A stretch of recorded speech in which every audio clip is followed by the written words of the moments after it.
अगर आपका बेटा बेटी ऐसी समस्या में मौजूद नहीं है तो कोई एक ऐसा है जो आपके बेटे बेटी जैसा ही आपके पास है। कॉर्पोरेट एम्प्लॉयज हैं जिनको छुट्टी नहीं मिल पाती है।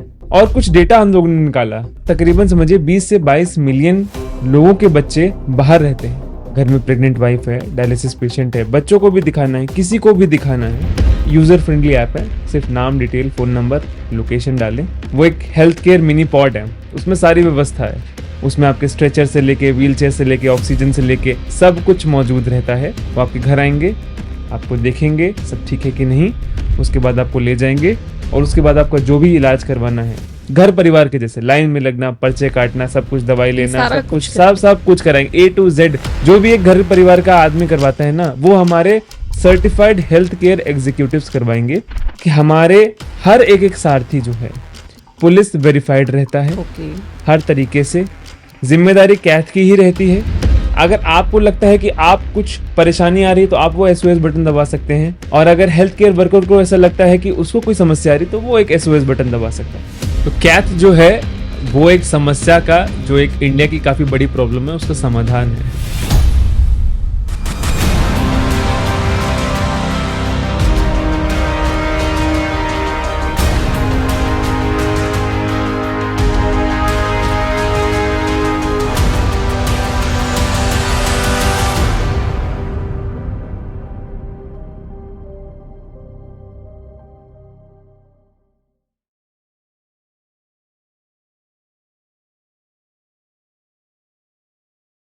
इस भागती दौड़ती दुनिया में हम और आप पैसा तो कमा रहे हैं, लेकिन जो चीज पीछे छूट रही है वो है हमारे रिश्ते नाते, परिवार।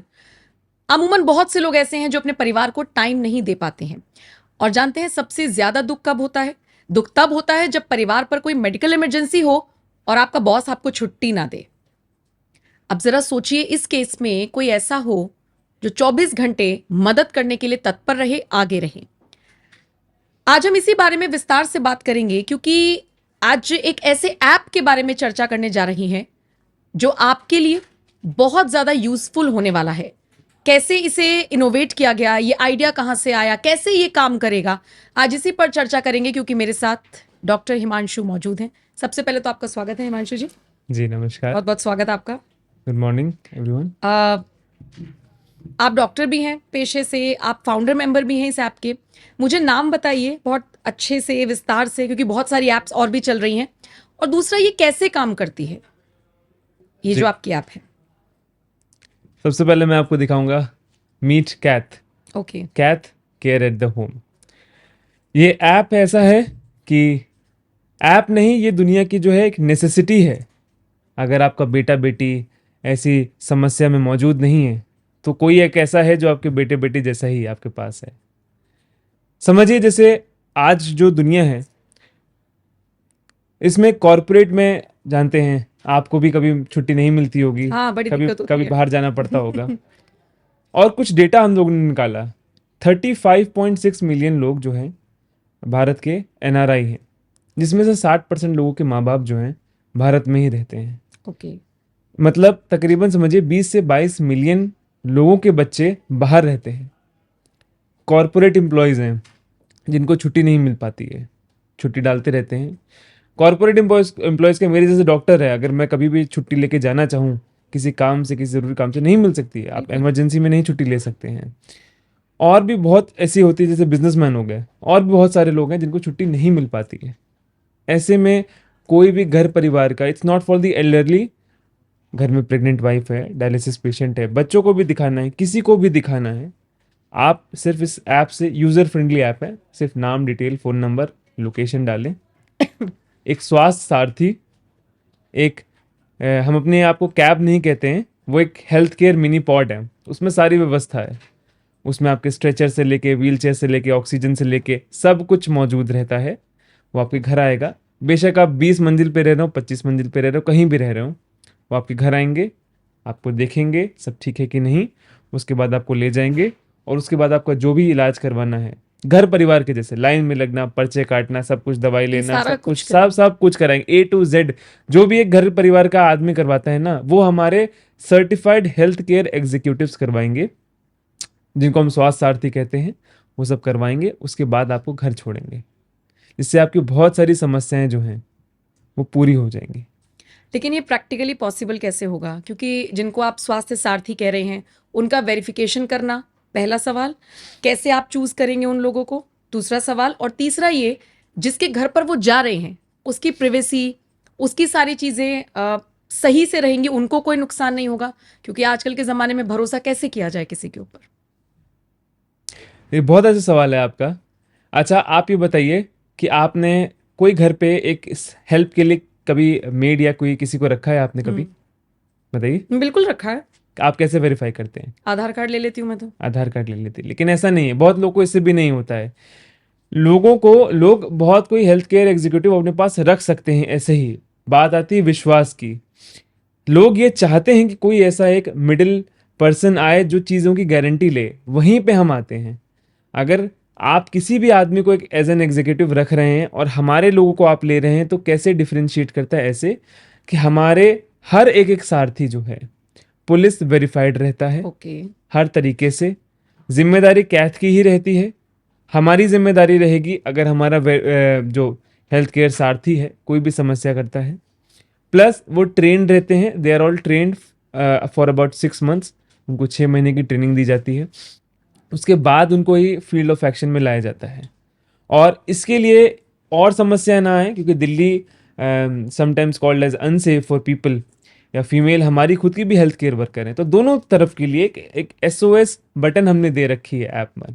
ओके। ठीक है, अगर आपको लगता है कि आप कुछ परेशानी आ रही है तो आप वो SOS बटन दबा सकते हैं, और अगर हेल्थ केयर वर्कर को ऐसा लगता है कि उसको कोई समस्या आ रही तो वो एक SOS बटन दबा सकता है। दोनों तरफ से मिली जुली हम हर तरफ से दोनों प्रकार के दोनों साइड्स को एक सुविधा प्रोवाइड कर रहे हैं। प्लस हमारे जो हेल्थ केयर स्टाफ है, दे आर प्रोवाइडेड विथ आपकी एक सेफ्टी रिंग होती है। सेफ्टी रिंग और सेफ्टी वॉचेस उनके पास रहती हैं। जो सेफ्टी रिंग होती है उसमें अगर आप 3 बार टैप करते हैं तो वो पुलिस को लोकेशन और हर चीज़ की मदद पहुंच जाएगी। तो पुलिस विल बी देयर। मतलब ये रिंग किसके पास होगी? ये रिंग हमारे हेल्थ केयर एग्जीक्यूटिव्स के पास होगी, ये अगर कि ज्यादा उनको कोई समस्या ना आए। अच्छा। कभी ऐसा हो सकता है, मतलब हम लोग ने बहुत डीप थॉट किया कि अगर हमारी फीमेल हेल्थ केयर वर्कर्स है वो भी कहीं पे जा रही हैं, इस that area is not safe. क्योंकि हमारा ये विजन हमेशा रहा है कि हमें ये सिर्फ साउथ दिल्ली और गुड़गांव नोएडा जगह नहीं लेके जाना है, हमें इसको दिल्ली की हर एक गली तक लेके जाना है। तो अगर ऐसा उनको लगता है कि वो भी अनसेफ है, तो दोनों तरफ की सेफ्टी के लिए हमने पूरा सोच विचार करके ऐप बनाया है। अभी तक ये सिर्फ दिल्ली में सीमित है? जी, अभी फिलहाल जो है हमारा area of work south Delhi और गुड़गांव तक सीमित है। बट हमारा ये विजन है कि ये हेल्थ केयर सुविधाएं जो है हर व्यक्ति पर पहुंचे, हर आदमी पहुंचे। तो will be expanding it to north of Delhi and whole of NCR, Faridabad, हर जगह। फिर हमारा ये विजन है कि इनको अदर मेट्रोपॉलिटन सिटीज़ में लेके जाएंगे, जैसे पुणे हो गई, मुंबई हो गए, जहाँ पे भी ऐसी बहुत समस्याएं रहती हैं। और फिर ये पंजाब, उत्तर प्रदेश में होके फिर will expand it to the whole of India. लेकिन जब हम साउथ दिल्ली का जिक्र सुनते हैं तो एक एलिट क्लास पीपल, एक हाई क्लास पीपल, तो यानी कि ये तो फिर कॉस्टली भी होगा, क्योंकि कोई आप अपना बंदा भी भेजेंगे, आप एम्बुलेंस भी भेजेंगे, नहीं, सारी चीजें ओनली सिर्फ कैब रहेंगी हमारे पास। कैब रहेंगी, लेकिन इमरजेंसी की जितनी भी चीजें होंगी, मान लीजिए उसको स्ट्रेचर चाहिए या जिस भी चीज वो सब तो जाएगा। बिल्कुल। तो फिर तो ये कॉस्टली होगा। इससे एक बड़ा अच्छा एग्जाम्पल आया, हमारा भी 14 को इवेंट था, लॉन्चिंग का इवेंट था इंडियन इंटरनेशनल सेंटर में। तो I went to a very senior leader, उनको इनविटेशन देने के लिए कि आप हमारे यहाँ गेस्ट एज अ गेस्ट आप आइए। तो मैंने उनको पूरा स्कीम समझाया कि हमारा कैथ कैसा है, कैसे वर्क करता है। तो उन्होंने कहा, यार हिमांशु बहुत ब्रिलियंट आइडिया है ये, इट्स अ मल्टी-मिलियनेयर प्रोजेक्ट और मैं बहुत खुश हूँ उससे। कह रहे हैं, यार मैं साउथ दिल्ली में रहता हूँ, अगर मुझे सैप के लिए ना 3-4 हज़ार, मतलब मेरी माँ, मैं कभी विदेश रहता हूँ, इधर उधर रहता हूँ, मेरी माँ के लिए, अगर मेरी वाइफ के लिए मुझे 3-4-5 हज़ार रुपये देने पड़ जाए ना इसके लिए, तो मैं तो ऐसे खुशी खुशी दे दूंगा। तो मैंने उनसे पता क्या बोला, मैंने कहा सर हम तो 400-500 रुपये में ही कर दे रहे हैं सारा काम। अरे तो मतलब वो काफी चौंक से गए कि ऐसे कैसे हो गया, मतलब 500 में। तो as of now we are not charging any money for us. हम जो भी खर्चा सिर्फ एक कैब का जाएगा, जो एक हेल्थ केयर एग्जीक्यूटिव हमारा लेगा पर आवर के हिसाब से, सिर्फ आपका उतना ही खर्चा है, इसके अलावा कोई आपको एक्स्ट्रा पैसा नहीं देने। इट्स मिनिमल फी। और हमारा ये विजन है कि ऐसा नहीं, हेल्थ केयर एक ऐसी चीज़ है कि ऐसा नहीं कि अमीरों को मिलनी चाहिए, गरीबों को नहीं मिलनी चाहिए। मेरा तो यही विजन है कि सबको मिलनी चाहिए। मैं कह रहा हूँ जो पैसे कमा भी नहीं रहा है उसके पास भी हेल्थ केयर एक बेसिक एम्यूनिटी होनी चाहिए। उस सब की चीज़ों के लिए हम एक और ऑप्शन लेकर आए हैं, पे लेटर का ऑप्शन। पे लेटर के ऑप्शन से क्या होगा, अगर आपके पास फौरन तुरंत पैसा नहीं है, आपने मान लीजिए एक हॉस्पिटल में डायलिसिस के लिए बुक किया, आप वहाँ पे गए, आपने डायलिसिस कराया, आपके पास पैसा नहीं है, आपके 20,000 आता है, तो आप पे लेटर करें, इंश्योरेंस कैद देगा आपको। इंश्योरेंस हम देंगे, आप उस समय पेमेंट मत करिए, आप उसको ईएमआई में कन्वर्ट कर दीजिए, आप उसको पे लेटर के ऑप्शन पे जाइए, आपका इलाज पहले होगा, बाकी चीज़ें बाद में देखी जाएंगी। अच्छा, ये आइडिया आपको कहाँ से आया? दरअसल एज अ डॉक्टर मैंने बहुत जगह काम किया है। मतलब मैंने स्टेट गवर्नमेंट्स में, यूपी गवर्नमेंट में, दिल्ली गवर्नमेंट में, सेंट्रल गवर्नमेंट में काम किया, ऑटोनोमस इंस्टीट्यूट्स में काम किया, और भी संस्थाएं हैं वहाँ पर मैंने काम किया। और वहाँ मैं देखता था, मतलब एक चीज़ मेरे दिल में बड़ी लगती थी, कभी इमरजेंसी में मैं बैठा हुआ हूँ, माताएं बहनें बापूजी लोग आते थे, कभी कभी एक माता आई बेचारी एक पैर से, क्योंकि बुजुर्ग जब आदमी हो जाता है ना तो उनकी हड्डियां कमजोर हो जाती हैं, बेचारी बाथरूम में गिर गई थी, वो एक टांग पर आ रही थी। हम लोग तुरंत पहुंचे उनको उठाने के लिए, माता जी क्या हो गया? बोली मैं गिर गई थी। मैंने कैसे आया? बोले आ गई मैं, बस कैसे तैसे आ गई। उनको बिस्तर पे लेटाया, इंजेक्शन वगैरह लगाए। उसके बाद मैंने बोला माता जी किसी को बुला लो, आपका एक्सरे के लिए भेज रहे हैं, देखना है हड्डी वगैरह में क्या दिक्कत आई है। तो बोली बेटा मेरे साथ तो कोई नहीं है। हम्म, अब ऐसा बहुत बार ऐसा रहा है, मतलब ये एक इंसिडेंट नहीं रहा है, बहुत बार ऐसा होता है। 70 साल 72 साल के हमारे माता पिता जैसे लोग आ जाते हैं बिल्कुल। इमरजेंसी में, किसी का हार्ट अटैक आया हुआ है, हमने उसको मैनेज किया। छोटे अस्पतालों में डॉक्टर्स उनको मैनेज करते हैं, उसके बाद कार्डियोलॉजिस्ट के रेफरेंस की जरूरत होती है, तो उनको बोलते हैं कि भैया एम्बुलेंस में आपको भेजना है, किसी साथी को बुला लो, एम्बुलेंस में आप अकेले नहीं जा सकते हैं, एम्बुलेंस वाला लेके ही नहीं जाता है अगर आप अकेले पेशेंट हैं। तो वो बोलते हैं मेरे साथ तो कोई है नहीं। तो ये बहुत एक बड़ी समस्या है। मतलब उसी समय मेरा दिल भर आया था और मैंने कहा था कि कुछ ऐसा करना है कि मैं जो ये लोग हैं जो जिनके पास कोई साथी नहीं रहता है, इसीलिए हमने अपने साथियों का नाम स्वास्थ्य सारथी रखा है, कि वो वहां पे रहेंगे उनके जहां उनको सबसे ज्यादा जरूरत है। और मैं इस चीज़ पे ही मेडिकली फोकस कर रहा था कि मेरी मुलाकात आरिफ जी से हुई, जो हमारे दूसरे डायरेक्टर हैं, और शिवम शर्मा। तो दे वर ऑल्सो प्लानिंग कि ऐसा वो कुछ आईटी सेक्टर में लोगों की हेल्प के लिए ला सकें, और मेरा ये मन था कि मैं मेडिकली सेक्टर में ऐसा कुछ ला सकूं लोगों के लिए। तो भगवान ने चाहा हम तीनों लोग ऐसे एक्सीडेंटली मिल गए। ऐसे बहुत पहले से नहीं हम लोग दोस्त थे, लेकिन जब मिले और एक ही विजन में हम तीनों ने बातचीत करी, तो आप समझिए कि आज अगर 20 तारीख है और 20 तारीख को हम लोग बैठे हैं और 21 से कैद की शुरुआत हो गई। वाह। मतलब इतना डेडिकेटेड थे हम लोग कि इसको बनाना ही बनाना है, कि ये नहीं हम लोग ने लिया कि हाँ हफ्ते दिन करेंगे, 10 दिन करेंगे, 15 दिन करेंगे। आज हम कैफे में बैठे हैं कि ऐसा ऐसा कैद करना है, कल से उसकी तैयारी शुरू होगी, कंपनी फाइलिंग होगी। हमारी कंपनी का नाम है care for you private solutions health care for you health take solutions private limited. और हमने तुरंत तैयारी शुरू कर दी और ऐप की तुरंत तुरंत लॉन्चिंग कर दी हमने। ओके, तो हॉस्पिटल से कैसे आपने टाइप किया? मतलब इसमें प्राइवेट हॉस्पिटल्स ही होंगे या गवर्नमेंट हॉस्पिटल? क्योंकि मान लीजिए किसी, आपने बता दिया आप लोगों का खर्चा तो इतना नहीं होगा, मिनिमल खर्चा होगा, लेकिन आप ले जाएं साउथ दिल्ली के किसी बड़े हॉस्पिटल में पे लेटर के ऑप्शन पे, और बाद में वो आदमी पे ना कर पाए, तो उसके लिए क्या ऑप्शंस रखे गए हैं? क्योंकि जो आदमी बीमार है वो तो हालत में नहीं होगा ना कि मुझे फला जगह ले जाना, मेरा उतना बजट नहीं है, वो कैसे उसके लिए क्या? नहीं नहीं, एज ऑफ नो अभी ऐसा हम लोग लेके नहीं जा रहे हैं। अभी फॉर एग्जाम्पल आप समझिए किसी का अपॉइंटमेंट है, मान लीजिए डायलिसिस का अपॉइंटमेंट है, ये तो आप सेलेक्ट करेंगे। For now we are just providing a Cab. Cab and health care, okay, Sarathi हम प्रोवाइड कर ठीक रहे है। हैं। आपकी कहीं पे अपॉइंटमेंट है, आपको डायलिसिस करवाना है, आपको सरकारी अस्पताल लेके जाना है, आपको प्राइवेट अच्छा, हम अस्पताल बता सकते हैं। आपका पिकअप लोकेशन रहेगा, आपका ड्रॉप लोकेशन रहेगा, आप वहां से डालिए कि मुझे यहाँ से पिकअप करना है। ठीक है। इस चीज के साथ स्ट्रेचर रहेगा, व्हील चेयर रहेगी, क्या रहेगा, एम्यूनिटी रहेंगी साथ में।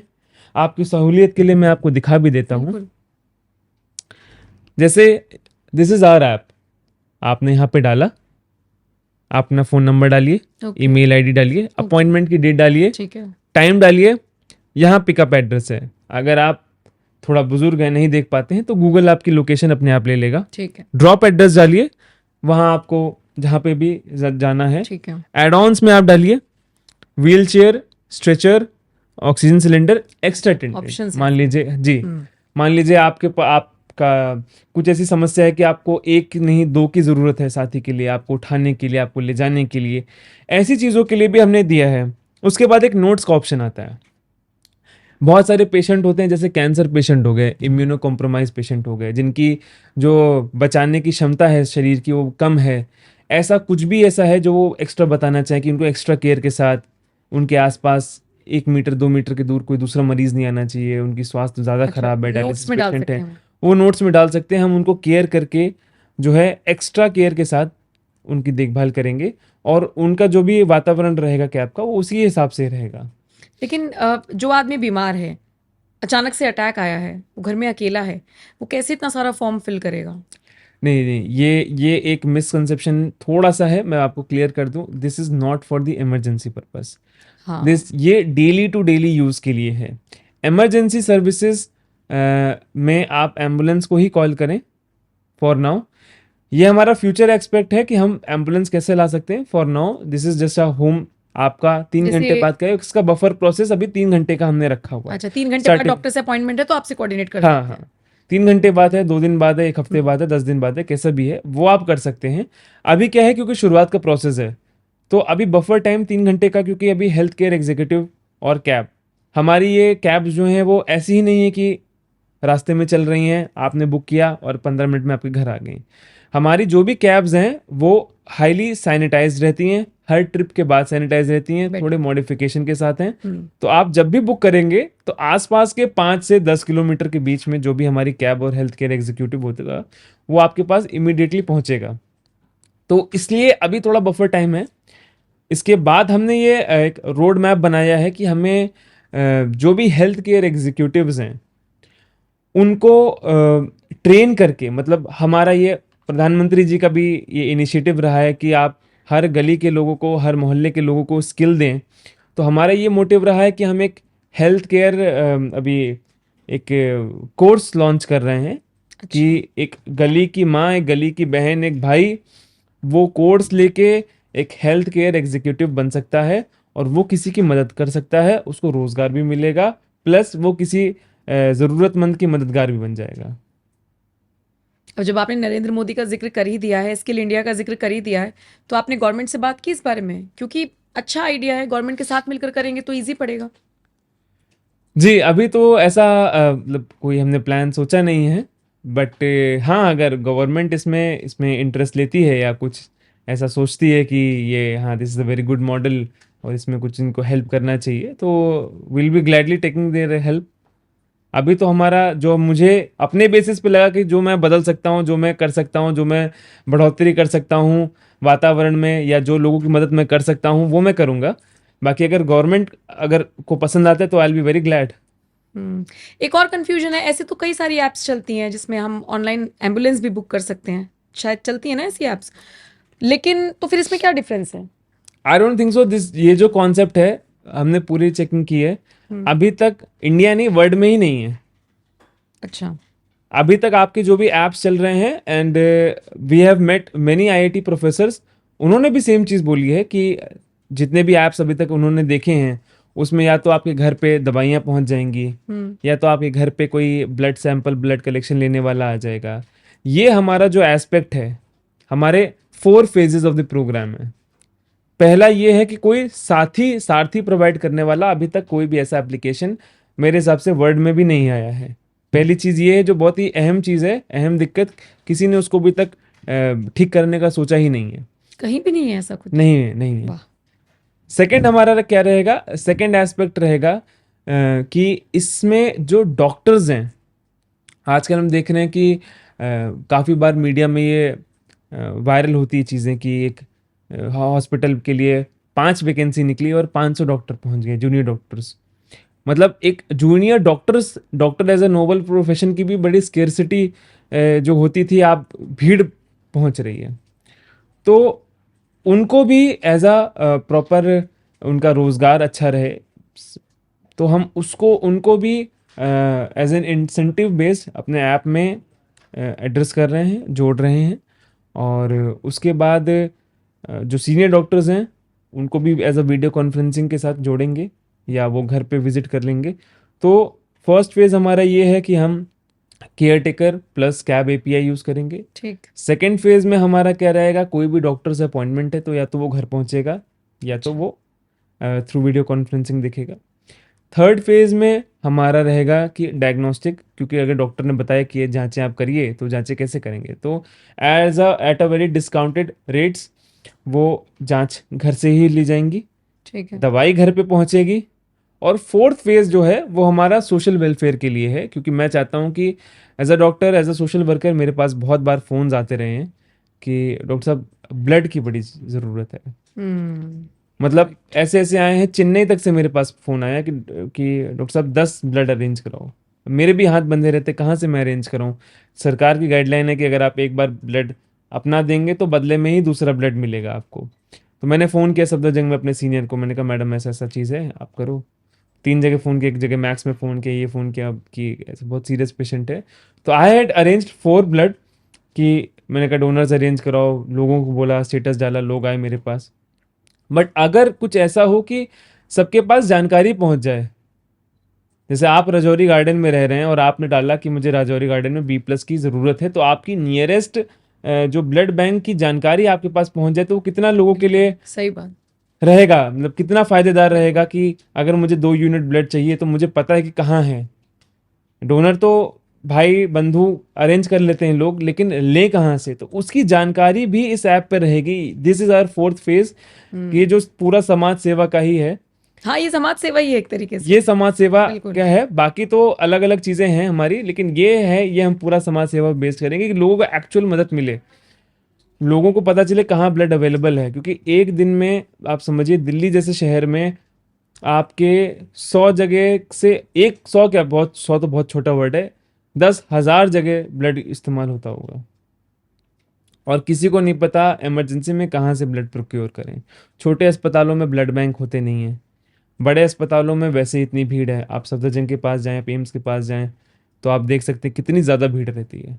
तो वहाँ के ब्लड बैंक्स के लिए भी जितने लोग हैं उतना ज़्यादा प्रोक्योरमेंट, उतना ब्लड हो नहीं पा रहा है। तो और भी जो ब्लड बैंक्स हैं, कभी एक्सपायर कहीं हो रहा है, कहीं कहीं एक्स्ट्रा ब्लड है, तो वो पूरे दिल्ली की जानकारी इस ऐप पर मौजूद हो जाए, ये एक हमारा विजन है। अच्छा, इसमें जो आपकी ऐप है इसमें वॉलंटरीली कोई जुड़ना चाहे तो जुड़ सकता है?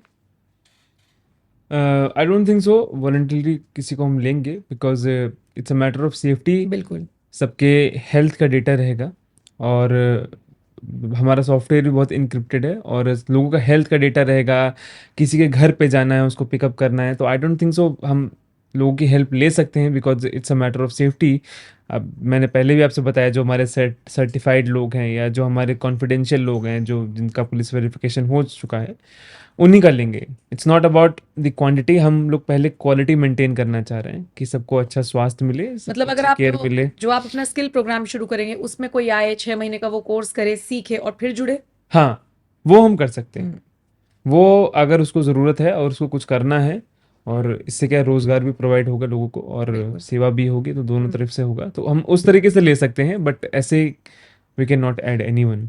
ओके, चलिए ये तो अच्छी बात है। लेकिन लेकिन इंडिया में ट्रैफिक की बड़ी समस्या है, उसका आपने क्या सोचा है? क्योंकि मान लीजिए पेशेंट को जाना है, 3 घंटे बाद डॉक्टर से अपॉइंटमेंट है, टाइम फिक्स हो गया, और फिर दिल्ली का जाम, तो कहाँ कहाँ उसके चर्चे हैं, उससे कैसे आप लोग डील करेंगे? क्योंकि एट द एंड हम लोग क्या करते हैं, ब्लेम गेम खेलते हैं। नहीं पहुंच पाए तो कैब कर दी थी और हमने इन पर भरोसा जताया, हम इसलिए नहीं पहुंच पाए। उस केस में क्या करेंगे? या आपका जो एक्सपर्ट है वही आने में लेट हो गया अगर? नहीं, वो नहीं हो सकता लेट। इसीलिए हमने पहले इसको बोला, हमने जो भी चीज़ की है ना वो पूरी सोच समझ के की है। एक एक दिक्कत, एक एक समस्या क्या क्या आ सकती है, वो सारी हमने देखी है। अगर आपकी 4 बजे की अपॉइंटमेंट है, आप 3 बजे कर दीजिए टाइम, 3 घंटे का बफर अभी चल रहा है। उस 3 घंटे में अगर आपने 3 बजे बोला कि मुझे मेरे घर पे 3 बजे कैब होनी चाहिए, तो 3 बजे आपको मिलेगी। उस 3 घंटे के बीच हमारी जिम्मेदारी है कौन सा कैब जाएगा, कौन सा एग्जीक्यूटिव जाएगा और कैसे पूरा प्रोसेस होना है, वो हमारा जिम्मेदारी है। आपकी हेल्थ केयर सेवा में कोई रुकावट नहीं है कि ये हमारी तरफ से है। हाँ, उसके बाद अगर आप 4 बजे के अपॉइंटमेंट में 4 बजे कैब बुला रहे हैं तो हाँ, वो सही थोड़ी बात। सी दिक्कत वाली बिल्कुल बात है। बिल्कुल। लेकिन मार्जिन अगर लेके, मतलब लोगों को भी चलना है, थोड़ा सा हाँ, मार्जिन लेके चलिएगा। अब देखिए अब अगर आपको खाने वाले ऐप में आप 12 बजे बुकिंग करेंगे तो 12:40 पे केक पहुंचेगा ना, सही बात तो है। उसके तो कोई उसमें सही कर नहीं बात। सकते। अच्छा, ऐप के बारे में हम बात कर रहे हैं, बहुत से लोग जानना चाह रहे होंगे, ऐसा मुझे लगता है कि जिस शख्स से हम बात कर रहे हैं वो कौन है, वो कहाँ से बिलोंग करते हैं, आपका बैकग्राउंड क्या क्या है। तो मतलब मैं जानना चाहूंगी आप कहाँ से बिलोंग करते हैं, आपकी पढ़ाई लिखाई कहाँ से हुई, फिर जॉब, पूरा सिनेरियो, फिर कैसे आइडिया आया इस ऐप का पूरा। जी, जी। मेरा नाम डॉक्टर हिमांशु है। मैं कानपुर, उत्तर प्रदेश से बिलॉन्ग करता हूँ। पढ़ाई मेरी कानपुर में ही हुई है, स्कूलिंग वगैरह। पहले पिताजी की ट्रांसफ़र जॉब थी, तो सेकंड, थर्ड तक हम ट्रांसफ़र करते रहे। कभी प्रयागराज, कभी वाराणसी और फिर कानपुर जाके शिफ्ट हो गए हम लोग। फिर उसके बाद मैंने मेडिकल की पढ़ाई की झांसी से, okay. Jhansi government medical college. उसके बाद कई जगह मैं पढ़ाई ख़त्म करने के बाद दिल्ली सरकार में काम किया, उत्तर प्रदेश सरकार में काम किया। Even I got selected as a captain in the army also. Oh, तो किसी कारणवश मैं वहाँ पे नहीं कर पाया, लेकिन मेरे हमेशा अंदर था कि मुझे स्वास्थ्य सेवा के लिए कुछ करना है, देश सेवा के लिए कुछ करना ही करना है। तो सेंट्रल गवर्नमेंट में किया, बहुत जगह मैंने काम किया। मतलब ऐसी कोई जगह नहीं होगी जहाँ मैंने काम किया ना हो, जहाँ की स्वास्थ्य सेवा मैंने देखी ना हो, जहाँ से मैं रूबरू ना हुआ हूँ। हर जगह का मैंने देखा है, क्या दिक्कतें हैं, क्या अच्छाइयाँ हैं, क्या बदलाव किए जा सकते हैं। इसके बाद, ये सारी सोच के बाद ये कैद का जो है जन्म हुआ है कि मतलब हमारा विजन है कि आगे आने वाले साल, 1.5 साल में जितनी भी भारत की स्वास्थ्य सेवाएं हैं, स्वास्थ्य सेवा से रिलेटेड जो समस्याएं हैं, वो पूरी हो जाएंगी। आपने कहा कि आप बहुत जगह की स्वास्थ्य सेवाएं देख चुके हैं, क्या देख चुके हैं, क्या पाया आपने, क्या बदलाव की जरूरत है। कई बार मैंने लोगों को कहते हुए सुना है कि विदेशी जो स्वास्थ्य सेवाएं उनसे हमें सीखना चाहिए, लगता है आपको ऐसा? देखिए, ये बहुत बड़ा मिसनॉमर है। लोगों को लगता है कि विदेश में सब कुछ अच्छा है। इंडिया की जितनी भी फास्टेस्ट हेल्थ केयर सर्विस है, इंडिया से फास्ट हेल्थ केयर सर्विस आपको कहीं मिल ही नहीं सकती है। आपके अभी हाथ में कील लग जाए, आप 5 मिनट में उसको डॉक्टर को दिखाओ, आपके 10 मिनट में पट्टी हो जाएगी, 15 मिनट में एक्सरे हो जाएगा, 20 मिनट में आपके इंजेक्शन लग जाएंगे और आप घर हो जाओगे अभी से 20 मिनट के अंदर। और आपको अभी फीवर आता है, आप तुरंत डॉक्टर के पास पहुंचेंगे, आपका 15 मिनट में इलाज हो जाएगा। ये है भारत की स्वास्थ्य हेल्थ केयर सर्विसेज, इतनी स्ट्रांग और इतनी फास्ट हैं। हमारे यहाँ, मैं जब स्टूडेंट भी हुआ करता था, तो कोई एकदम इमरजेंसी केस आया, मान लीजिए ट्रॉमा का केस आया, ऐसा कोई आदमी बेहोश पड़ा है या एक्सीडेंट हो गया है, हमारे सीनियर कहते थे अरे फटाफट इसको लेके जाओ। ये नहीं देखते थे कौन क्या है। मैंने उठाई ट्रॉली, पकड़ी, एक वार्ड बॉय को साथ में लिए, तुरंत ले गए कि सर इसका अल्ट्रासाउंड करिए, इसके पेट में चाकू लग गया है, कुछ भी लग गया है। तुरंत अल्ट्रासाउंड हुआ, तुरंत उसको ओटी के टेबल पे ले गए, 4 घंटे में वो बच गया। मैं आपको बताऊंगा, विदेश के ऐसे ऐसे सिनेरियो जो हुए हैं मेरे साथ। I have been touch with many doctors in foreign. और जब ऐसी समस्याएं रही हैं, एक मेरे नोन टू हैं, और वो जर्मनी में एक बहुत ही अच्छी ऑटोमोबाइल कंपनी है, उसमें काम करते हैं, बहुत अच्छी पोजीशन पे। ऐसा भी नहीं कोई पैसे की कमी है, कोई दिक्कत है। उनके पीठ में दर्द होता है, उनको डॉक्टर दिखाने के लिए 6 महीने का अपॉइंटमेंट मिलता है। वो उठ नहीं पा रही हैं, चल नहीं पा रही हैं, उन्होंने अपॉइंटमेंट बुक किया कि मेरी पीठ में दर्द है तो मुझे डॉक्टर दिखवाना है। फिर उनका फ़ोन मेरे पास आया कि डॉक्टर साहब मुझे आपकी मदद चाहिए। मैंने उनको कुछ प्रिस्क्रिप्शन दिए, बट वहाँ ऐसा हो नहीं पाता है। आप मानिएगा नहीं, वो जर्मनी से इंडिया आई छुट्टी लगा के, यहाँ पे उनका एमआरआई करवाया, उनका इलाज हुआ, उनकी फिजियोथेरेपी हुई, उनकी पूरी स्पाइन जो है, जो भी समस्या रही है, वो 4 महीने में ठीक होके वो वापस जर्मनी चली गई। और उनका पहला अपॉइंटमेंट 6 महीने बाद लगता है, यहाँ वो 4 महीने में ठीक होके चली गई। उनके पूरे डिस्क बल्ज था, दिक्कतें थी काफ़ी सारी। तो ये डिफरेंस है। जो लोग कहते हैं कि विदेश में बहुत अच्छा है, विदेश में ये है, आप इमरजेंसी में लोग 3-3 घंटे, 6-6 घंटे वेट करते रहते हैं, है ना। उनको उनका इलाज हो ही नहीं पाता है, उनको अपॉइंटमेंट ही नहीं मिल पाता है। नॉर्मल फीवर के लिए मेरे मित्र हैं, he is also editor in very big channel, वो विदेश गए, उनके वहाँ पे सर्दी जुकाम खांसी हो गया, वो वहाँ से यूएस से मुझे फ़ोन कर रहे हैं कि यार आप कुछ ऐसा मेरे को बता दो कि मैं स्टोर से लेके खा लूँ। वहाँ वो जिंजर हनी खा के काम चला रहे हैं, उनको वहाँ दवाई नहीं मिल पा रही है। हमें क्या है, कोई दिक्कत हुई तुरंत गए सरकारी अस्पताल, इमरजेंसी में दवाई ली, खा के तुरंत ठीक हो गए। तो ये है। लेकिन अगर हम इतना ही फास्टेस्ट ग्रोइंग हैं हेल्थ सर्विसेज में, तो फिर हमने कोरोना काल में फिर हमने क्यों सरवाइव किया? हमने देखा ऑक्सीजन सिलेंडर्स, हम लोग के पास उतना बैकअप नहीं था। मैं वहाँ जाना नहीं चाह रही थी, पर क्योंकि आपने कंपैरिजन किया और बहुत ज़्यादा मुझे लगा कि अगर तारीफ हुई है तो काउंटर क्वेश्चन होगा, लोग सवाल पूछेंगे। और दूसरी बात, जो लंबी लंबी लाइनें लगती हैं, फिर जो डॉक्टर्स के साथ मारपीट के वीडियो आते हैं, जो ऑपरेशंस गलत हो जाते हैं इनके वीडियो, ये सारी चीजें तो भारत में भी हैं। देखिए, गलतियां जो हैं वो इंसान से ही होती हैं, ऐसा नहीं रहता। जो भी मीडिया आपको दिखाता है वो वन साइडेड ही रहता है, कभी टू साइडेड मेरे हिसाब से होता नहीं है। अगर मारपीट हो रही है तो डॉक्टर के साथ, तो ऐसा नहीं होता है। मैं भी इस तरफ मैं बैठा रहता हूँ, कभी मैं उस तरफ भी रहता हूँ। एज अ सोशल वर्कर मैं उस तरफ रहता हूँ जब मुझे किसी को दिखाना है, तब एज अ डॉक्टर मैं इस तरफ रहता हूँ। एक डॉक्टर पे नियम अनुसार 20 से 30 40 पेशेंट एक दिन में होने चाहिए। भारत में जो ये highly densely area, populated area, वहां पे एक डॉक्टर पे 20,000 लोग हैं। 20,000? 20,000, ठीक है। और मैं एज अ डॉक्टर मैंने एक दिन ओपीडी में, एक ओपीडी में 500 से 800 मरीज ऐसे ही देखे हैं। क्या रहता है, कुछ देखिए सभी अच्छे नहीं होते हैं, कभी समस्याएं रहती हैं। हालांकि कुछ लोग को मेरी बात खराब लगेगी, बट आप समझें कि आप हर किसी को वीआईपी ट्रीटमेंट नहीं दे सकते हैं। बिल्कुल। मेरे हिसाब से ये माता जी हैं, इनके 500 आरबीएस है, मुझे इनका पहले इलाज करना है, ये लाइन में लगी हुई है सुबह से, मैं इनका करूंगा। लेकिन कुछ ऐसे लोग होते हैं कि भाई हम भी खड़े हैं लाइन में, वो आके लड़ाई करने लगते हैं। तो ऐसा मेरे हिसाब से ये गलत है। लोगों के अंदर संवेदनशीलता आनी चाहिए कि भाई मेरे से कोई ज्यादा बीमार अगर पहले से है, उसको केयर मिल रही है, तो मैं उस चीज को डिस्टरबेंस ना करूं। अगर आप डिस्टर्ब करेंगे चीजों को, तो इलाज आपका तो हो गई 15 मिनट लेट, बाकी सबका इलाज भी 15 मिनट लेट हो गया। डॉक्टर बहस करेगा कि इलाज करेगा। ऐसी बहुत सारी वीडियोस भी आई हैं, अब आने लग गई हैं, जब से मीडिया थोड़ा और हो गया। पहले तो होती थी कि डॉक्टर बदतमीजी करे, लेकिन अब जब सेकंड पार्ट ऑफ मीडिया भी आ गया, जब लोग फोन से अपलोड करने लगे, तो पता चलता है कि डॉक्टर, अभी एक वीडियो वायरल हुई है, एक कर्मचारी मीडिया के घुस गए, बोले मैं तो वीआईपी, मैं तो उसका फोन करवा के आया हूँ, उनका फोन करवा के आया हूँ। तो बोल रहा है कि भाई फोन जिस पे करवाया उस पे करो, तो फिर बोलते डॉक्टर बदतमीज है। भाई हमें तो, मैं अगर गवर्नमेंट हॉस्पिटल में बैठा हूँ, मेरे लिए कोई वीआईपी नहीं है, मेरे लिए वो तो मरीज है। अब ये तो और मरीज मैं को सोचना डॉक्टर हूँ। पड़ेगा वो खुद को वीआईपी समझ रहा है या नहीं, या वो किसका जैक लगवा कर आया है। खैर, सही, बिल्कुल सही कहा आपने। ये हमें भी समझना होगा, हर आदमी को समझना होगा। एआई का यूज आप करेंगे इसमें, या जीपीएस, या कोई ऐसी हेल्प ली है आपने जो आपकी इस ऐप को और ज्यादा मॉडर्न करे, और ज्यादा मॉडिफाई करे? जी, ये बहुत अच्छा सवाल आपका है। ये मैं इसलिए बताना चाह रहा था कि एआई, आजकल लोग, एआई बहुत अच्छी चीज़ है, एआई से काफ़ी लोग प्रभावित हैं, and I my self use AI very much. But आप एआई का यूज़ हर जगह नहीं कर सकते हैं। हाँ, ये एआई बात का सही है। यूज़ आप कर सकते हैं, हम भी ये एआई का यूज़ कर रहे हैं। हम जीपीएस ट्रैकिंग में, चैट बॉट, कस्टमर सपोर्ट में एआई का यूज़ कर रहे हैं। पर आप हेल्थ केयर में कभी भी एआई पे निर्भर नहीं कर सकते, खासकर भारतीय हेल्थ केयर में। कुछ एक समस्या रहती हैं, जैसे जो मैंने फेस किए हैं। अभी I met a couple of IITians, वो एक प्रोजेक्ट लेकर मेरे पास आए थे। वो भी चाह रहे थे कि मैं उनके साथ जुड़ूं। तो उन्होंने बोला कि डॉक्टर साहब, हमने एक ऐप, एक तरीके का सॉफ्टवेयर बनाया है, जो जैसे मरीज़ 2 साल से क्या उसको समस्या रही है, तो वो डॉक्टर के पास समझा नहीं पाता। भारत में थोड़ा से जो कुछ बैकवर्ड एरियाज़ है, वहाँ के लोग ज़्यादा पढ़े लिखे नहीं हैं, तो वो अपनी प्रॉब्लम समझा नहीं पाते हैं।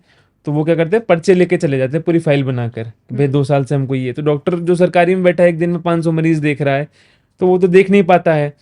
तो वो क्या करता है कि सिर्फ फ्रंट के 2-3 पेज देखे, दवाई लिख के भेज दिया। अब उसमें क्या रहता है कि उन्होंने कहा कि ये जो पुरानी बीमारी उसकी चल रही है, इसका कैसे इलाज होगा। तो इसके लिए उन्होंने एक एआई सॉफ्टवेयर किया कि वो फोटो खींच के रखेगा, और वो डॉक्यूमेंटेशन होगा, और एआई उसकी समरी बनाएगा। तो मैंने उनको तो वहीं पर रोक दिया।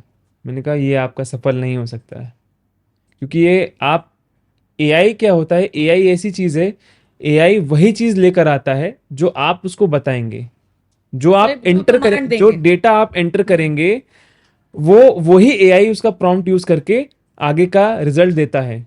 बट आप समझते हैं कि भारत में एक छोटी सी समस्या है, और इसको मजाक के तरीके से ले, चाहे कैसे भी लें, people are so much cared.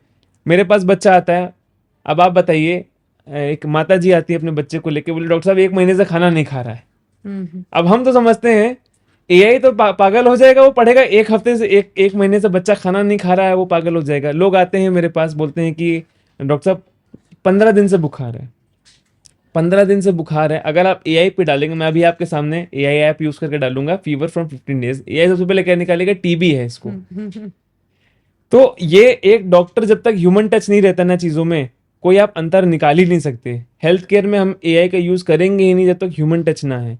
15 दिन में उसको 15 दिन पहले एक बार बुखार आया होगा, आज उसको हाँ। बुखार आ गया, तो ये चीज़ एक आदमी ही निकाल सकता है और एक भारतीय ही भारतीय को समझ सकता है कि कैसे इसका निकालना है। 4 सवाल और करेगा, आज सुबह आता है कि नहीं आता है। अगर मैं आज आता हूँ आपके पास, बोलता हूँ कि एआई ऐप पे डालता हूँ कि मुझे 15 दिन से बुखार है और हल्का हल्का हरारत रहती है, वो सीधे वो कैंसर जो है और टीबी जो है यही निकाल के देगा। तो ये एआई का यूज़ आप इलाज में कभी नहीं कर सकते। अच्छा, इस ऐप को डेवलप करने के लिए कौन कौन सी चुनौतियां आई? मतलब बहुत सारे लोग ये जानना चाह रहे होंगे कि पैसा कहाँ से आया। अब लोगों को लगता है ना कि अगर हम कुछ भी स्टार्ट कर रहे हैं तो सबसे पहले तो पैसा लगाता है आदमी, और फिर जब पैसा लगाता है तो पैसा कमाने की भी सोचता है। पर आपने तो अपना मकसद साफ कर दिया, मेरा मकसद तो सेवा है। लेकिन फंडिंग या और चुनौतियां, और तरीके की ऐप को डेवलप करना, लोगों को साथ लेकर चलना, कितनी चुनौतियां थी? देखिए अभी तो क्या है, ये मेरा और हमारा विजन था। मैं जितने लोग को भी बता रहा हूँ उनको ये मॉडल और ये प्लान बहुत अच्छा लग रहा है। तो इसी विश्वास के साथ मैंने जो पैसा अपनी जेब से लगा दिया है, अब जो होगा तो देखा जाएगा। भगवान साथ में है, कोई खराब हमारी सोच नहीं है, अच्छी सोच है। तो अभी जो भी पैसा लगा है वो हमारी तीनों की जेब से लगा है, ठीक है। और अभी जब हम इसको एक्सपैंड करेंगे तो इन फ्यूचर, क्योंकि हमारे पास 60 डॉक्टर्स हो जाएंगे, 40 कैप्स हो जाएंगी, 60-70 जो है हेल्थ केयर एग्जीक्यूटिव्स हो जाएंगे, उसके बाद उसको एक्सपैंड करने के लिए we will be needing we will be needing money. तो हाँ, उसके बाद हम सरकार के पास तब जा सकते हैं, स्टार्टअप इंडिया की मदद ले सकते हैं। उसके बाद जो है, जो वेंचर कैपिटलिस्ट हैं उनकी मदद ले सकते हैं। कोई अगर इन्वेस्ट करना चाहेगा तो उसकी मदद लेंगे। लेकिन ये आगे का विजन है। ये हो सकता है इसी महीने या 1.5 महीने में ही हो जाए, क्योंकि अभी तो, क्योंकि हम क्वालिटी से कोई कॉम्प्रोमाइज़ कर नहीं रहे हैं। फिलहाल आप लोग क्वालिटी पर फोकस कर रहे हैं। हाँ, तो कि हम किसी को भी नहीं रख सकते हैं, हमारे हेल्थ केयर एग्जीक्यूटिव्स भी अच्छे रहेंगे, कोर्स रहेगा। ऐसी चीज़ें इसमें हैं इस ऐप में कि हाँ, वैल्यू एडिशन मनी की हो जाएगी। बिकॉज डायग्नोस्टिक्स और मेडिसिन में यू कैन अर्न, बट ये जो हमारा मेन एपीआई है, जो केयर केयर कैब और केयर टेकर है, it is almost free of cost. जितना आपका कैब में पड़ता है कितना केयर टेकर का पड़ता है। और काफ़ी लोगों ने पूछा, मैंने जब उन लोग को बताया कि ऐसे तो कोई भी पर्सनल बुक कर लेगा, जैसे ये भी बात कैब सही है। बिजनेस में भी होता है, बिल्कुल सही कैब बात है। बिजनेस में भी होता है। वो कहते थे भैया ऑफलाइन कर लो, हाँ, 10 रुपए कम में ले जा रहा हूँ मैं। लेकिन यहाँ पे नहीं हो सकता, क्योंकि यहाँ जैसे ही आपने ऐप ऑफ किया ना, वहाँ पे क्या है, आपका क्या कहते हैं, भरोसा खत्म हो गया, लोकेशन खत्म हो गई। और मुझे ये GPS भरोसा, ट्रैकिंग रहेगा क्या? हाँ सब कुछ रहेगा। और मुझे लगता है कि अगर आप मतलब इस कैब से आप बुकिंग कर रहे हैं ना, इस ऐप से आप बुक कर रहे हैं ना, इससे सस्ता आपको कहीं मिल ही नहीं सकता है। पायलट प्रोजेक्ट हुआ है अभी तक, मतलब इसका डेमो हुआ है, जी, तो कितना सक्सेसफुल रहा, कैसा फीडबैक मिला? बहुत अच्छा रहा है। अभी शुरुआत में तो मैंने अपने साथी डॉक्टर्स को ही भेजा था कि भाई आप लोग ही बुक करो। ठीक है। उन्होंने किया पायलट प्रोजेक्ट में, उनको अच्छे रिजल्ट्स मिले। और जनता के लिए अभी तुरंत ये लॉन्च होने वाला है। पायलट प्रोजेक्ट में, डेमो में ये बहुत अच्छा रहा है। We have done successfully 42 bookings. Okay. 42 bookings हमारी अच्छे से रही हैं। फ्यूचर प्रोजेक्ट्स में अभी 22,000 के ऑर्डर्स जो है लगे हुए हैं। ऑर्डर्स लगे हुए हैं मतलब नेक्स्ट वीक के लिए, किसी की नेक्स्ट वीक की बुकिंग है, किसी के आगे की बुक। 22,000? 22,000 के, अच्छा, अगर ओके ओके। हाँ, अगर ठीक। कंप्लीट मॉडल लेते हैं अच्छा तो उसमें हमारे ऐप पे वो डैशबोर्ड पे दिखाता नहीं कितनी बुकिंग्स है, अच्छा। टोटल रेवेन्यू है कि इतने का आपकी बुकिंग्स पहले लगी हुई हैं। अच्छा, तो बढ़िया। आई एम प्रेटी श्योर कि ये अच्छा एक मॉडल भी रहेगा, रेवेन्यू मेकिंग भी रहेगा। और अभी तो हम सिर्फ वैल्यूएशन इसकी बढ़ा रहे हैं और ज़्यादा से ज़्यादा कस्टमर बेस बढ़ा रहे हैं। थोड़ा सा लोगों को भी इससे फ़ायदा मिलेगा तो अपने आप ही ऐप की बिल्कुल जो बिल्कुल। और तारीफ फिर होती माउथ है। पब्लिसिटी का फायदा होता है, अगर किसी को फायदा हुआ है तो वो 2 लोगों को बताता है और फिर ये प्रोसेस चलता है। सोशल मीडिया की मदद आप कैसे लेंगे भी या नहीं? क्योंकि मैंने देखा है आजकल तो डॉक्टर्स अपने अपने वीडियोस बनाते हैं, छोटे छोटे क्लिप्स वायरल होते हैं और बड़े इन्फॉर्मेटिव होते हैं वो। आप कुछ सोच रहे हैं, ऐसा कुछ प्लान कर? सोशल मीडिया तो आज के ज़माने में बहुत बड़ा एक हथियार भी बन गया है, चाहे ख़राब करना हो चाहे अच्छा करना हो। और हम चाहते हैं कि इस ऐप तो सारी सेवाएं दे ही रहा है, इस ऐप के सोशल मीडिया से हम लोगों की जो ज़िंदगी है, लोगों का स्वास्थ्य को कैसे इम्प्रूव कर सकते हैं। तो इसके लिए हमने बहुत बहुत पॉइंट सोचे हैं। We will join many doctors specialist in their own fields. जैसे अभी हमने गायनो की एक डॉक्टर, तो 3 डॉक्टर्स को जोड़ा है। तो हमने ये सोचा कि 90 डेज चैलेंज, आगे के 90 डेज तक वो हर मंथ की एक चैलेंज होता है। जैसे कोई भी प्रेग्नेंट फीमेल होती है तो पहले मंथ में क्या चैलेंजेस होते हैं, क्या चैलेंज फेस करने होते हैं, अच्छा। कैसे उनको ओवरकम करेंगे। सेकंड मंथ में क्या आता है, क्या करना चाहिए, क्या नहीं करना चाहिए। थर्ड में क्या दिक्कतें आती है, क्या करना चाहिए, क्या नहीं करना चाहिए। ऐसे करके पूरे हर प्रेगनेंसी के हर मंथ की एक चैलेंज वीडियो बनेगी, वो डालेंगे ताकि लोगों को इन्फॉर्मेशन रहे। फिर इसके बाद कैंसर पेशेंट के साथ क्या क्या दिक्कत हो सकती है, किस तरह के कैंसर होते हैं, वो भी डालेंगे। इसके बाद मतलब हर तरीके का हेडेक पे, किस तरह का हेडेक है, कैसे इससे बचा जा सकता है, इमरजेंसी केसेस में क्या कर सकते हैं। जैसे आपको अगर दिल में दर्द लगता है, एक छोटी सी सॉल्वेटेड टैबलेट खा के आप एक हार्ट अटैक को 20 मिनट तक के लिए आप जो है मतलब ACS हो गया, एनस्टेमी हो गया, उसमें आपको बड़ी मदद मिल सकती है जब तक आप अस्पताल नहीं पहुंच पा रहे हैं। बिल्कुल। तो ये सब ये चीज़ें सब आप इंफॉर्मेशन बताएंगे। है, हाँ ये सारी इंफॉर्मेशन उस पर रहेंगी। हम्म। और लोगों को कैसे जागरूक करना है कि हर बुखार बीमारी के लिए, छोटी बीमारी के लिए वो मेडिकल स्टोर से भी ना जाएं और अस्पताल में जाएं। और कुछ भी ऐसा आपको सिम्टम लगता है तो एक बार कैसे आप डॉक्टर के पास जा सकते हैं, किस सिम्टम में क्या रहेगा, मतलब हर एक जानकारी जो लोगों के रोज़मर्रा ज़िंदगी को इम्प्रूव कर सकती है और कैसे उनकी मतलब लाइफस्टाइल को बढ़ा सकती है, हम्म। कैसे उनकी हेल्थ केयर को एलिवेट कर सकती है। और बुजुर्गों के जो चैलेंजेस होते हैं हम उस पर भी बहुत काम करना चाह रहे हैं। और बच्चों के लिए भी फोकस रहेगा। बच्चों के लिए भी फोकस रहेगा। और बच्चों के क्या होता जैसे है, न्यूबॉर्न बेबी है, बिल्कुल इन बिल्कुल। लोगों के लिए जो चैलेंजेस होते हैं वो पेरेंट्स बड़े कॉन्शियस हो जाते हैं। जी जी जी, खासकर हाँ, इस पे मैंने सोचा आजकल IVF प्रेगनेंसीज बहुत करेक्ट। बहुत बढ़ गई हैं बिकॉज ऑफ और बैड लाइफस्टाइल। क्या हो गया, फर्टिलिटी रेट्स गिर गए बिल्कुल। हैं, तो IVF प्रेगनेंसी में भी चैलेंजेस होते हैं।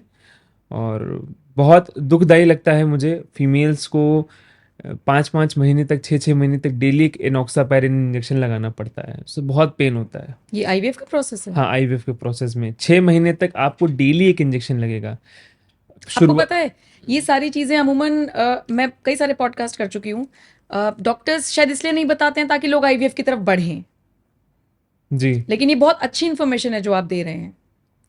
मैं तो बिल्कुल अगेंस्ट में हूँ। मैं, बहुत लोग को खराब लगेगा बट मैं, जनता को अच्छा लगेगा। जनता को अच्छा लगना चाहिए। मैं तो यही जानता हूँ कि भाई हमारे बुजुर्गों में कभी IVF नहीं हुआ। बताइए। जानवरों में आए तो हम लोग जानवर से ही हैं, हम्म। कभी जानवरों में ऐसा नहीं हुआ। अगर हम लोग वैसी लाइफस्टाइल जीते हैं, मतलब एक ज़माना था जब, आप समझिए, जब जो मनुष्य पहले थे वो 8 घंटे 4 घंटे दौड़ के, बहुत लोग को बात नहीं से लगेगी लेकिन शिकार करते लाते थे। फिर उसके बाद एग्रीकल्चर शुरू हुआ, तो ये चीज़ें करके, वो मेहनत करके हम लोग जीते थे। आज की लाइफस्टाइल में बैठे हुए हैं हम लोग भी, 1 घंटे से एक बैठे घंटे हुए से हैं, तो बैठे ही हैं। 1 घंटे से बैठे हैं। शुगर ले ली हमने, चाय पी ली, ठीक है, शुगर पहले थी ही नहीं, बिस्किट खा लिया, नमकीन खा ली। तो ये मैं बताते बताते ही हम लोग गलत काम कर रहे हैं, तो जनता क्या ही करती होगी। बिल्कुल इसी वजह से डायबिटीज और ये हार्ट अटैक इतना बढ़ रहा है। हम्म। पहले के लोगों में मतलब ऐसी कोई समस्या रही नहीं है। 1800 से पहले बहुत कमी ऐसी रहती थी, बट विथ आगे चलते हुए हम लोग वैक्सीन्स तो बना रहे हैं, कम्युनिकेबल डिजीज पे काम कर रहे हैं, दवाइयाँ तो आ रही हैं, पर ये जो लाइफस्टाइल की डिजीज हैं, आप समझिए कि इंडिया में इतना ज़्यादा प्रेवलेंट है कि मुझे अस्पताल में 3 में से 2 मरीज या 1 मरीज तो मुझे HbA1c जिसका 6 के ऊपर है, डायबिटिक, मिलता ही मिलता है। और आप समझिए कल ही की बात है, कल ही परसों की बात है, मुझे एक 34 साल का आदमी मिला जिसको हार्ट अटैक आया हुआ था इमरजेंसी में। अब ये दिन आ गए हैं कि 34 साल में अगर हार्ट अटैक आ जाएगा तो मतलब हमारी लाइफ एक्सपेक्टेंसी क्या है। और उस आदमी से मैंने पूछा, बातचीत करी कि भाई क्या काम करते हो, जबकि वो मेहनत का काम करता है। वो कह रहा था मैं मजदूरी करता हूँ, MCD में कुछ काम करता हूँ, लेकिन फिर भी हमारी लाइफस्टाइल ऐसी होगी, हमारा खाना पीना इतना ख़राब हो गया है। तो मैं इसको पूरा नहीं, सब बिल्कुल भी सपोर्ट नहीं करता हूँ। मैं आज भी ये चाहता हूँ कि पुरानी तरीके से जैसे हम लोग मेहनत करते थे और लिमिटेड खाना खाते थे, हम्म। लिमिटेड खाना खाएं ताकि एक्स्ट्रा स्टोर ना हो, जितना ज़रूरत है उतना खाएं, जितना जो अच्छा चीज़ है वो पिएं, और ये प्रोसेस्ड चीज़ों को हटाएं। तो मुझे ऐसा लगता है कि आपको डॉक्टर की ना ज़रूरत पड़े, मैं तो कहता हूँ ऐप की ना ज़रूरत पड़े, मुझे कोई दिक्कत आप नहीं है। बताइए, कोई डॉक्टर ये कह रहा हो कि डॉक्टर की जरूरत ना पड़े, कितनी अच्छी बात है। नहीं पड़े, कोई दिक्कत नहीं है, सही स्वस्थ बात। रहें लोग। तो यही यही हमारा जो है मेन लक्ष्य है। हम्म। तो देखिए, ऐप पे हमने बात की। अगर ऐसा कोई ऐप है जो आपके लिए इतना यूजफुल हो सकता है, जो आपको होमली फील करा सकता है, या कोई ऐसा डॉक्टर जो कह रहा है कि आपको डॉक्टर की जरूरत ना पड़े, तो बहुत कम ऐसे लोग हैं। बहुत बहुत शुक्रिया हमसे बात करने के लिए, ऐप के बारे में बताने के लिए, समझाने के लिए। अब ये इंटरव्यू मैं दर्शकों के ऊपर छोड़कर जा रही हूँ। डॉक्टर हिमांशु से बात करके आपको कैसा लगा? मतलब बात तो मैंने की, जवाब सुन के आपको कैसा लगा? इसके अलावा ये जो ऐप है, ये जो इनोवेटिव आइडिया है, आपको लगता है कि सक्सेसफुल होगा? कितना होगा? आपको आपका क्या फीडबैक है? प्लीज कमेंट सेक्शन में हमें बताइएगा। और मुझे लगता है हिमांशु जी किसी और पॉडकास्ट में बैठेंगे तो इमरजेंसी टैबलेट्स पर बात करेंगे। जो इमरजेंसी केसेस आते हैं उनमें जी। कौन कौन सी टैबलेट्स ली जा सकती हैं, इस पर विस्तार से चर्चा करेंगे। फिलहाल के लिए इतना ही, मुझे दीजिए इजाजत। नमस्कार।